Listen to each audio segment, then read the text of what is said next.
Thank you. Yan. Bango.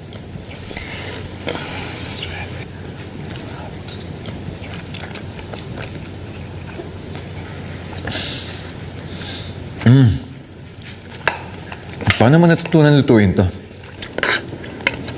Kapag pecha de peligro na, no choice na ako kundi lutuin na lang tsaka mag-recycle ng mga tirang pagkain para the next day gagawin ko na siyang silog. Parang ganito.